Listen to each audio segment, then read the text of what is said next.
Testing lab की director doctor गजाला Ruby साहिबा से। डॉक्टर साहबा शुक्रिया आपके वक्त का।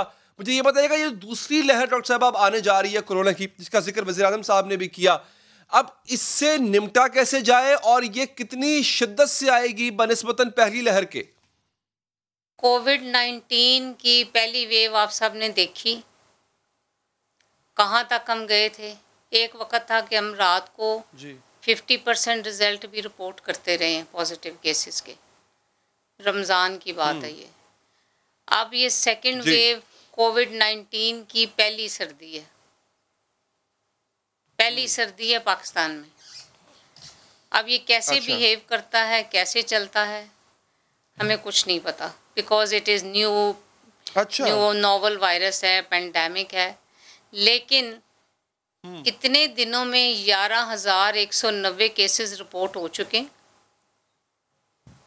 ये थोड़े से दिनों की बात है। पिछले हफ्ते में 450 से 500 per day case registered positive cases थे, लेकिन सिर्फ कल के दिन 800 केसेस एक दिन में रिपोर्ट हुए हैं। आप अंदाज़ा कर सकते हैं कि कितनी तेज़ी से बढ़ रहा है, और मोर्टेलिटी इसकी 3% जा रही है इस वक्त। ठीक है, क्योंकि हमने इसको लाइट ले लिया। अब फिर हमने लाइट ले लिया, हमने सब कुछ ओपन कर दिया, लोगों को SOPs बताए, लेकिन लोगों ने इसको बिल्कुल कैजुअल कंसिडर किया, बिल्कुल भी इसको सीरियस नहीं लिया।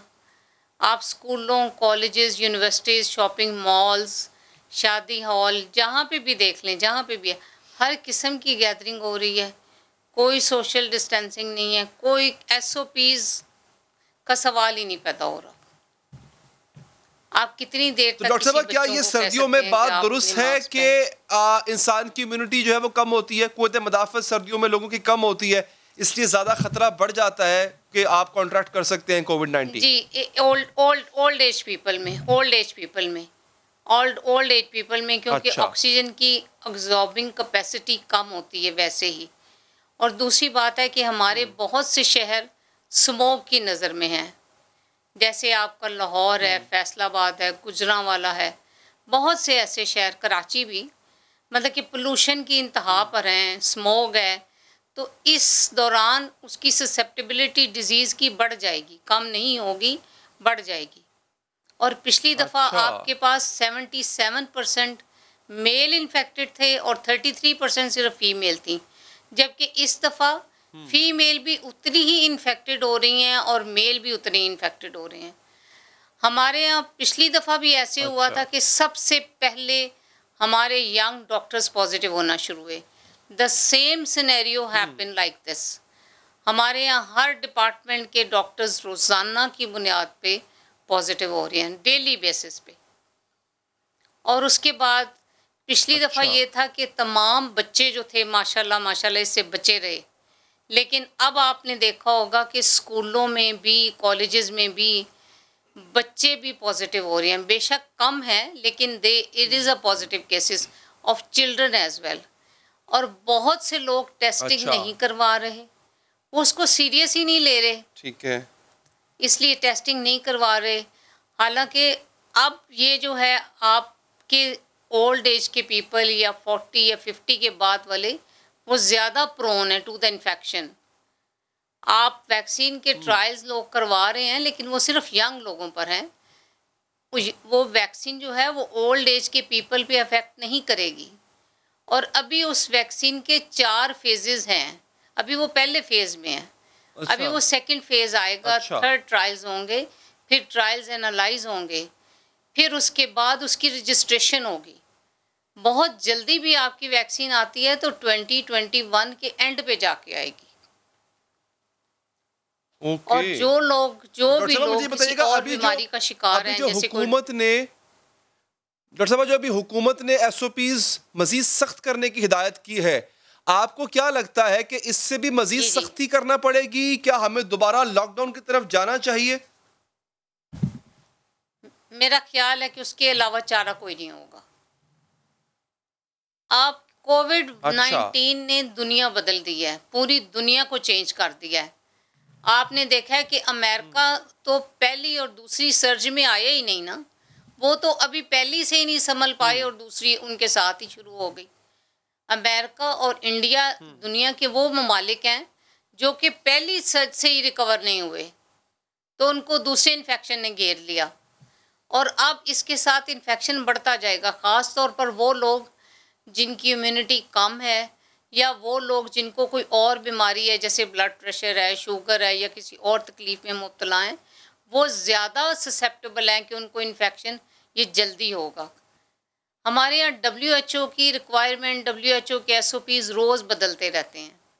रोज़ाना कभी कोई साइंटिस्ट कोई बयान दे रहा होता है, कोई कुछ दे रहा होता है, लेकिन एटलीस्ट जितना पेशेंट उसके नज़दीक जो कि बहुत ज़्यादा इन्फेक्टेड है उसके नज़दीक होगा, उसको इन्फेक्शन होने का ज़्यादा ख़तरा है। मतलब कि डिपेंड करता है कि आप किस पेशेंट के साथ कितना ज़्यादा इंटैक्ट हुए हैं जो कि इन्फेक्टेड पर्सन है। ठीक, उसने वायरस शेड किया है, तो आया आपने वायरस वो अक्वायर कर लिया या वो वायरस ले लिया है। अगर तो आपकी इम्यूनिटी इतनी स्ट्रॉन्ग है कि आपके वो इम्यूनिटी वाले सेल्स ने उसको पहले ही रिजेक्ट कर दिया, उस वायरस को वहीं पे किल कर दिया है। दूसरी सूरत ये है कि आपने वो वायरस ले लिया है और फिर तीसरी ये है कि आपने उस वायरस को अपने अंदर मल्टीप्लाई करवाना शुरू कर दिया। इसका मतलब है कि आपकी इम्यूनिटी कंप्रोमाइज़ है, आपकी एनवायरनमेंट आपको फेवर नहीं कर रही और फिर आप खाली शॉर्टनेस ऑफ ब्रेथ पर ही नहीं जाते, अब उसके साथ आपकी डाइजेस्टिव डिजीज़ भी इन्वॉल्व हैं, जैसे आपका स्टमक अपसेट है। अच्छा। आपके डायरिया के प्रॉब्लम्स हैं, आपका फीवर सेटल नहीं होता, आपको हेडेक शुरू होती है। मतलब कि लोगों का फियर ख़त्म हो गया था बिल्कुल। पहले 2-3 महीने लोग people were really in danger के जब वो पहली दफ़ा बहुत डर गए थे। आपने देखा था अच्छा डॉक्टर साहब आखिर में मुझे ये बताइएगा, लोग जाते थे। हाँ, आखिर में मुझे अब ये बताइएगा, क्या जिन लोगों को पहले कोरोना हो चुका और वो रिकवर कर चुके, क्या उनका भी खर्चा है कि दोबारा वो कॉन्ट्रैक्ट कर सकते हैं कोरोना? हाँ, इसलिए बड़ा अच्छा आपने क्वेश्चन किया। मैं आपको इसमें बताऊं, इसमें 3 तरह के लोग हैं।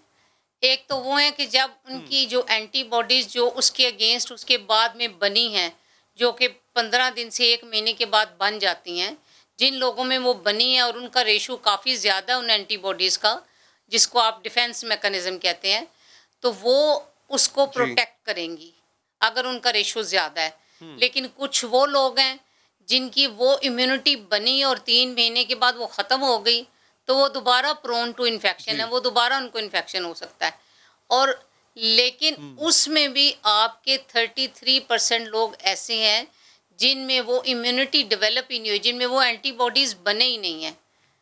तो इसलिए वो किसी दूसरी किस्म के इन्फेक्शन के लिए अगेन उसी तरह उनको ख़तरा है कि उनको वो दोबारा इन्फेक्शन कोविड वायरस का हो सकता है।